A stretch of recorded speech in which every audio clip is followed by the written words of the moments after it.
Hello guys, this is Paul McWhorter from TopTechBoy.com, and we're here today with episode number 22 in our incredible new tutorial series where you are going to learn artificial intelligence or you're going to die trying. What I'm going to need you to do is pour yourself a nice tall mug of iced coffee. That would be straight up black coffee poured over ice. No sugar, no sweeteners, none needed. And as you're pouring your coffee, as always, I want to give a shout out to you guys who are helping me out over at Patreon. It is your support and your encouragement that keeps this great content coming. You guys that are not helping out yet, take a look down in the description. There is a link over to my Patreon account. Think about hopping on over there and hooking a brother up. But enough of this shameless self-promotion. Let's jump in and talk about what I am going to teach you today. And what I'm going to teach you is I am going to teach you a new super fast way to detect faces in a frame using Mediapipe. Now, in our earlier lessons, we learned that we can find faces, we can detect faces using OpenCV, and we can also detect faces using a module called face recognition. And those actually work quite well, but the problem is those two methods are really quite slow. And if you're going to do something like analyze a face, or if you're going to recognize a face, you've already slowed down your frame rate just by finding the faces before you have even started doing the analysis. What we can do in Mediapipe, we can find the faces in a frame super fast where it doesn't slow down your frame rate, and then that leaves you more bandwidth, that leaves you more CPU or GPU power to actually analyze the frames that you have found. Sound good? Okay, I hope so. So let's quit with this introductory banter and let's just jump right in and let's get ready to learn something new. So what I will need you to do is fire up the most excellent Visual Studio Code, and we are going to come over here and we are working in our main Python working folder, and we are going to create a new program which will be OpenCV-37.py, and the .py is pretty important, and boom, fresh new Python program just waiting to be written. Now, we don't want to write it completely from scratch, and so we're going to go grab a little helper program that sort of manages our webcam so that we can move along a little bit quicker. So I will need you to go to the most excellent www.toptechboy.com. I need you to use this happy little search bar and search on something like faster launch. You should come to this most excellent lesson. If you come down here, there's a little snippet of code, which I think you will find helpful. Click on the little 2-page icon and you see copy to clipboard. We will come back to Visual Studio Code and we will paste. Now, you guys are probably, operating on camera 0 or camera 1. I have a plethora of cameras, and so today we will actually be operating on camera number 4.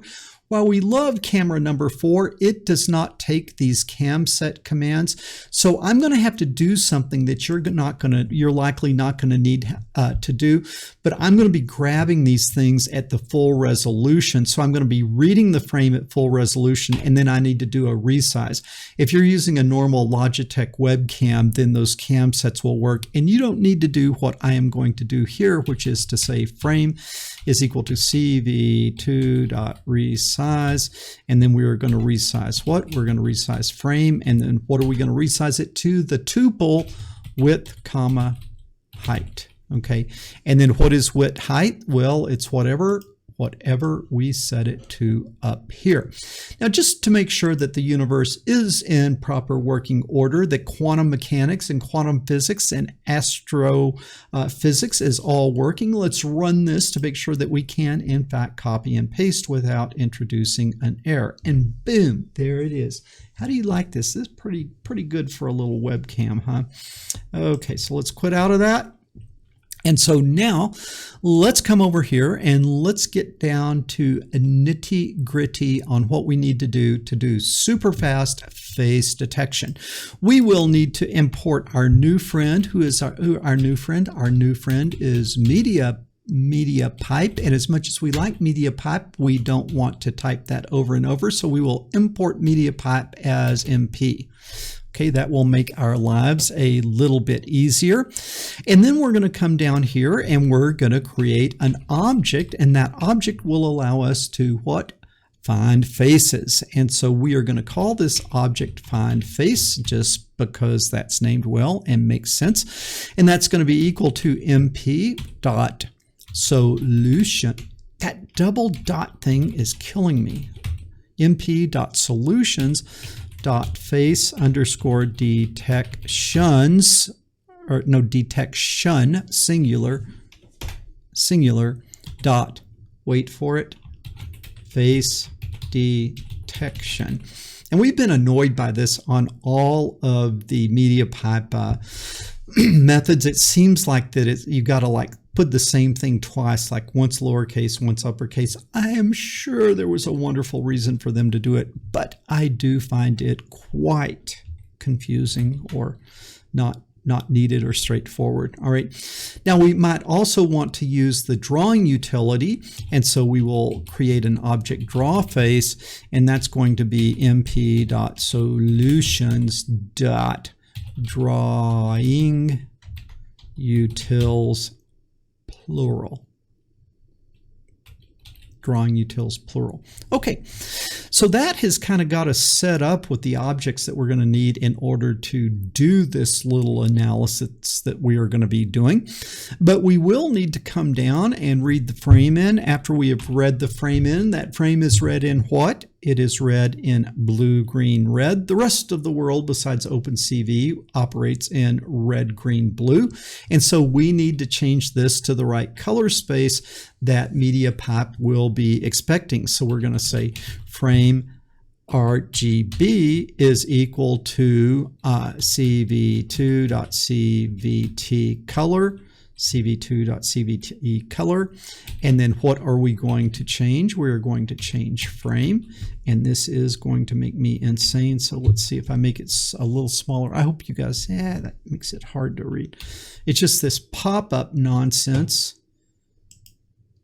is helpful unless it covers up what I'm typing. So cv2.cvt color, and then how do we want to do it? cv2.color, like that, okay. cv2 color underscore bgr to what? To RGB. I actually think that's right. cv2 color BGR to RGB. All right, so let me just run this just to make sure I haven't made a mistake, because for some reason I was kind of hoping that would be blue. Okay, it didn't crash, so I think it did the conversion. Even though we didn't do anything with it, it didn't crash, so that makes me happy. Okay, what are we ready to do? We're ready to find some faces super fast, and the way we're going to do that is a very simple command. I'm just going to put the results in results, and that is going to be equal to find face. That's our object, right? Find face dot process. And what do we want to process? Frame RGB. Okay, so now I have a result.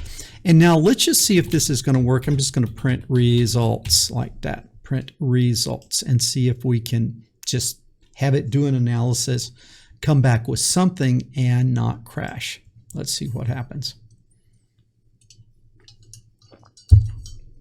Okay, look at that. So it's running. Mediapipe is returning something, but it's not very useful, but at least we're talking. We're talking to Mediapipe, so that is a good place to start. But what we actually know is, and because I did the research, in order to kind of reach in and grab that first sort of usable data, you got to take results and you have to get the dot detections. the dot detections. And now this, we should actually see some data. Okay, and so let's run this thing. Okay, there I am. Okay, we see some numbers flying around down there, and so let me quit out of this. And let's look at this data. So it looks like that we have a closed array, and then we have like a relative key point that has an X and Y value, and a relative key point, and a relative key point, and a relative key point. So it seems like maybe it's giving us some features on the face already. It's maybe giving us some features on the face, but it looks like that this label ID of 0 is maybe telling us if there's multiple faces, we're on the 0th face, which is the first one, the 0th one. And then how sure am I that it's a face? Well, about 93.7.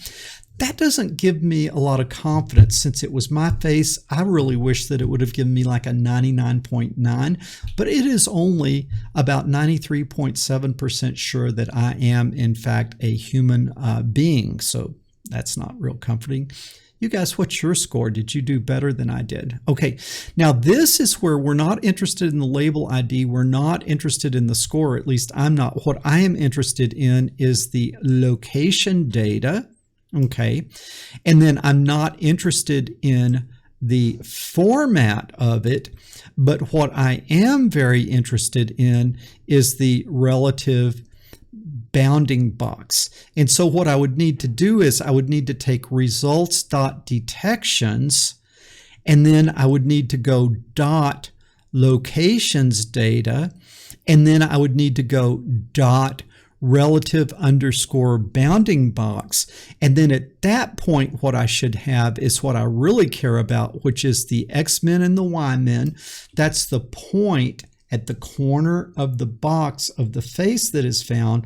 The X-min would be, the left, and the Y-min would be the top. So that's the top left corner. And then I have width, and I have height. And so the second point of the bounding box would be, the X-min plus the width, and then the Y-min plus the height, and then I would have those two things. So this is really, really good data. And then I'm going to ignore these key points because like maybe it finds an eye, a nose, an ear. We already have that with the overall pose detector. We already have that data with one of the other libraries, with one of the other methods. And so I don't need to go in and have 10 different ways to find my nose. And so if I want to find the nose, I'll just use the pose estimator and I'll grab it off of that, if that makes sense. Okay, so this then is pretty useful. But what we also have to see is I only had one face, and so this outside of array only had one label ID and only had one location data because it only found one face. But as we go through this, we have to understand that had there been two faces, it would have had inside of this array, it would have had a first element with all the data and then comma a second element. So we always got to kind of step through it as if there is going to be more than one face. And so kind of the way I would do that would be, I would say if, not down there, come back up here, I would say if results.detections, plural, if results.detections, yeah, it's plural, if results.detections is not equal to none. Well, if it's not equal to none, that means that it found a face, okay? And what did I not, yeah, I analyzed, I got results.detections, yeah, we're really good here. And so what would I want to do then? If there is a face, I want to step through the faces. So I would say for face singular, because I'm stepping through the faces. For face in, where are our faces? Results.detections. Okay, now what I do is I have one face. Okay, I have one face. And I think what I could probably do at this point is I think I could draw. I think I could use this draw object to just draw this data. Now we're going to parse it and we're going to bust it apart. Okay, but let's just see if it's working by using the canned routine of the drawing utilities, which I've made the object draw faces, draw face singular. So now I'm going to say use that draw face dot draw underscore detection. So I'm going to use my object draw face. I'm going to do the method draw underscore detection singular. Where do I want to draw it? I want to draw it on the original frame. And what do I want to draw? What I came back with in face. So this will step through the faces one at a time, and it will put like a box around them one at a time. So let's see if this thing is going to work. We're going to fire it up and shazam. Look at that. Okay, found the face, and look how smooth this is. This is like full frame rate. I think my camera here is operating at like 30 frames a second, and this is not slowing it up at all. So you see, I've got the bounding box, and then it looks like it is finding my nose. It looks like it's finding the center of my mouth. It looks like it's finding my center of my eyes, and it looks like it's finding my ears. All right. But again, I would use a different method, a different Mediapipe method in order to do that part. So I got what I wanted basically, which was the bounding box. And so yes, that's fun. Yes, that's cool. But at this point, all we did was run one can method and then pass the data to another can method. And we haven't really done anything. And if we wanted to do our own thing, we've got to be able to go in and we've got to be able to take that data apart. And so what I want you to do is kind of look at this data, and then it will sort of make sense a little bit more about what I am doing, okay? Now, I want that bounding box around the face. And to get the bounding box in OpenCV, if I want to draw a rectangle, I need 2 points. I need the upper left point and the lower right point. So I want to kind of get that data. I want to parse that data out of all of this nonsense. Now, what's some kind of like, what are some challenges that we have? Well, the label ID would be the sort of first thing in there, then would be the score, and then the location data. So the first place I would want to go to would be like whatever my object is, dot location data. And then I would want to skip format, and then I would want to go to dot relative underscore bounding box. And so I would go like whatever I had. What did I call this thing? Find face. And then I would go dot location data. And then I would go dot relative bounding box, and then I would go like dot xmin if I wanted this number. So we can kind of peel back that onion, or as I like to say, skin that cat. We can skin that cat and start getting meaningful data out. And so what I want to do though is, as I'm getting xmin and ymin and then width and height, I don't want to have to put my, every time my find face dot location data dot relative bounding box dot. That gets cumbersome. So I'm just going to create a shortcut here, and then when we try to get those points, we can focus on the points and not focus on all this nonsense. So I'm going to call it my bounding box, B box, is going to be equal to what? Well, it's going to be equal to, find face dot, and then we would have location underscore data. Okay, bounding box location data, and then dot what? Dot relative bounding box. Now, where did that come from? The relative bounding box was here, okay, and the location data was here. And then we just skip this. The first one that we use is dot location data, and then we skip, and then we skip the format, and then we go to the dot relative bounding box like that. Okay, does that make sense? Now, when I want to get those points, I don't have to keep typing this long string. I just type bbox when I want that. Is that pretty cool? I think it is pretty cool. Okay, so now what I'm going to do is I'm going to create the top left point. And I like to break this up, and I like to use good variable names. So I'm going to say top left is going to be equal to, well, I'm going to make it a tuple. So it's going to be something, comma, something. And you could sort of see the easiest thing would be bbox dot what? Xmin, like that. bbox dot xmin, and then comma, bbox dot ymin. And so that would be a tuple, an xy coordinate of the upper left corner of our bounding box. Well, then what else would I want? Okay, now what we got to see though before we move on is remember that these numbers, like we are what? We are 1280 by 720 on our size of our frame, and it is returning numbers between 0 and 1, and so we have to scale these from 0 to 1 to the actual window size, if that makes sense. And so this whole thing, bbox.xmin, that whole thing needs to be multiplied by what? Width. And that will give an actual absolute pixel location. So I'm going to take bbox.xmin times width. Now what do I need to do with that? I need to make it an int.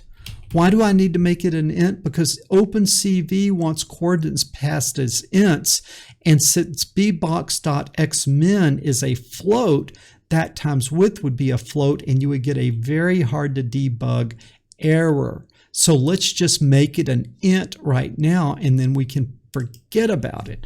And same thing here, we're going to make an int out of bbox times y, or bbox.ymin, but we multiply that by what? Height. Okay, and so then we're going to come here and we're going to close that tuple. Okay, so that parenthesis closes the tuple, that parenthesis closes the int, this parenthesis closes this int, and this parenthesis opens the tuple. Okay, I actually think that's right, believe it or not. All right, so we have a top left point. We're going to want a what? A bottom right point, and this one's almost as easy, but it's a little bit trickier. Okay, and I'll kind of do it the same. It's going to be a tuple, so it's going to be something, comma, something, and then I know that I'm going to want to make it an int. Okay, so now what do I want to make it? Well, this time it's going to be bbox.xmin, like before. Okay, bbox times xmin, like before, but I'm going to need to do what? I'm going to need to add the width. Okay, I'm going to need to add the width. And now I'm going to need to put an extra set of parentheses around because I want to multiply that whole thing. I want to multiply that whole thing by what? Man, that's not good. I lost my parenthesis there. Okay. I want to multiply what? bbox.xmin times width, all right, times width, or bbox times bbox.xmin, not plus width, plus what? bbox.width.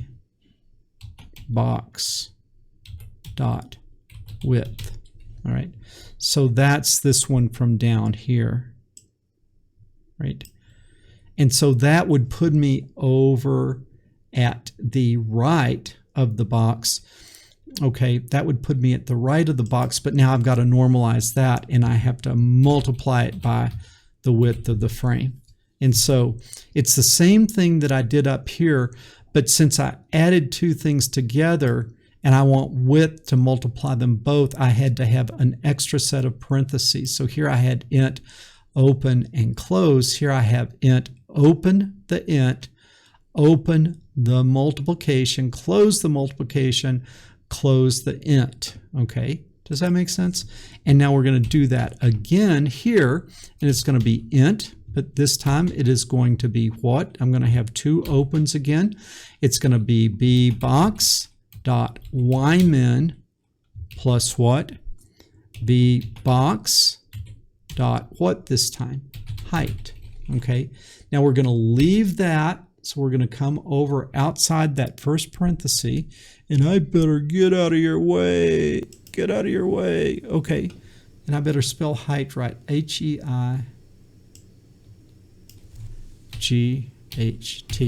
Is height like the hardest word in the world to spell? I think it might be. Okay, H-E-I-G-H-T.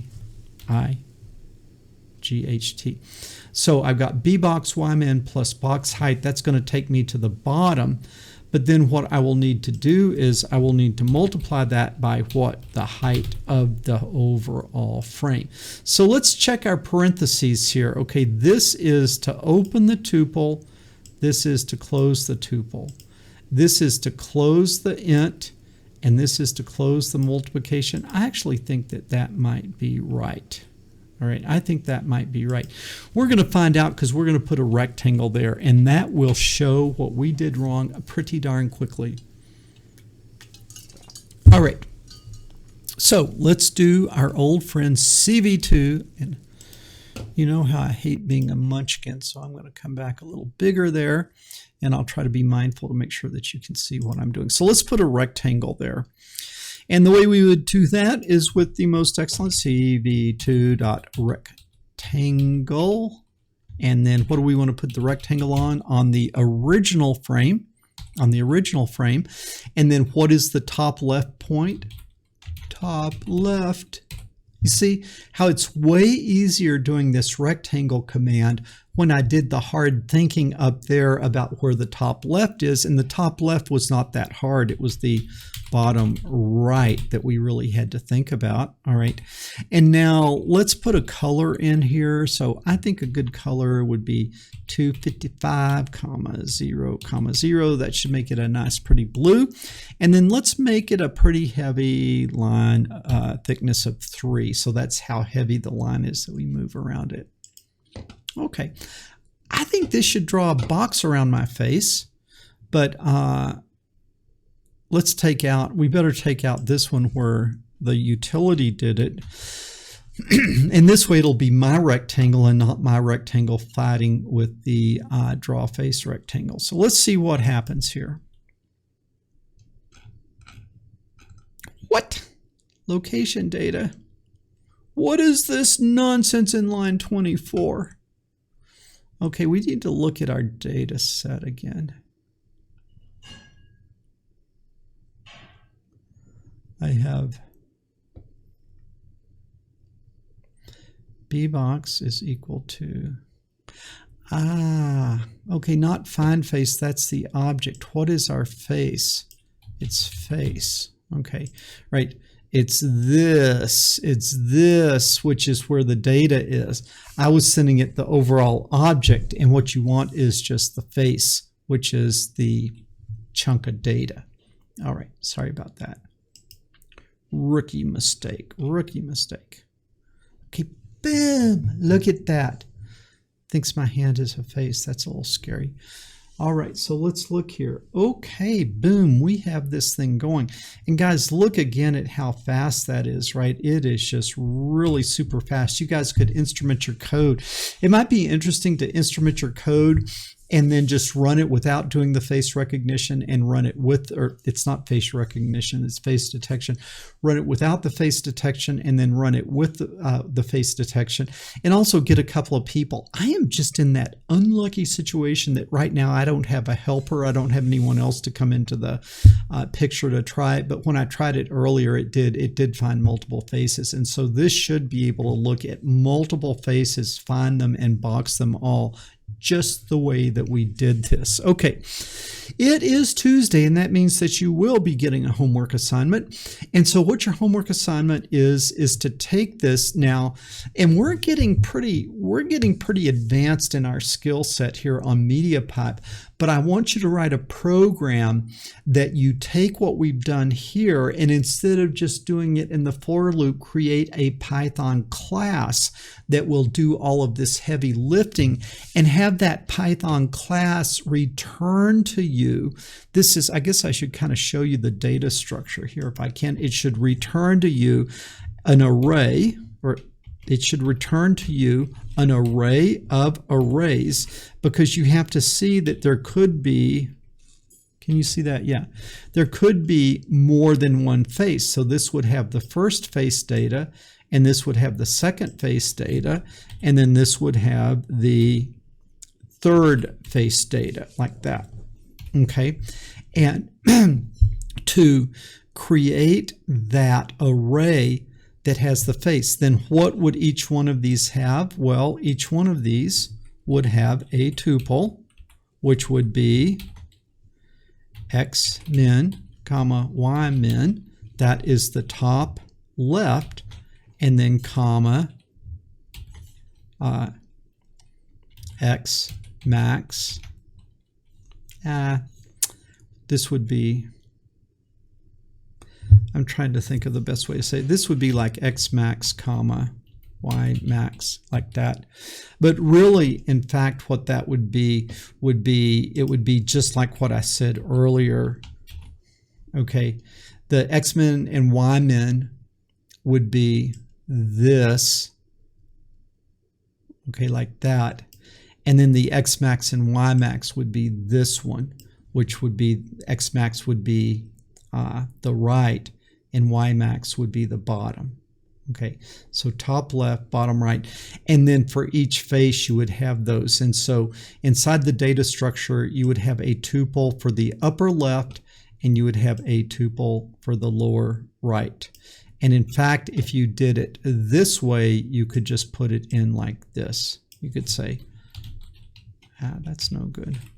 You could come here, and since top left is already a tuple, you could just say top left,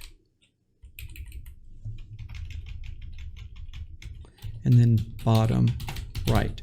And that's what your class should return. It should return an array of arrays of tuples giving you the top left and the lower right. If you guys have been through this series, this should just make perfect sense to you at this point. All right, so you're going to have a method that will find faces, and then you also want to put in there a class that will find faces. You want to have a class that will find faces, and then you also want a class that will do the pose detection, which we did in earlier lessons, and then you want to have a class that will do the hand analysis, including the handedness, including data that tells you if it's a right hand or a left hand. And we already did that in an earlier lesson, and we already created the class for the pose detection. So we have those two classes already.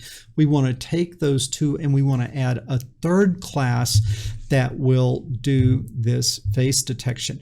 And that way we will just have this little program with these classes, and we can forget all this Mediapipe nonsense. We can just call our classes and get simple, easy to understand data structures back. All right. Then what we'll do next week is we'll actually go inside of, so you do your homework, all right, for Thursday. Then next week we're going to go inside that face we found, and we're going to start mapping landmarks. We're going to find all these different features. We're going to like create a contour for the face that we have found. But that is pretty heavy computation resources, and so that's why we're going to need to be able to find these faces so quickly. Okay, guys, I hope you're having as much fun taking these lessons as I am making the lessons. If you enjoyed the lesson, give us a thumbs up. If you've not subscribed to the channel already, make sure that you subscribe. When you do, ring that bell to make sure that you get notifications when the new lessons come out. And share this on social media, because the world needs more people designing things, building things, fixing things, writing code, more people like that, and fewer people sitting around watching silly cat videos. Paul McWhorter with TopTechBoy.com. I will talk to you guys later.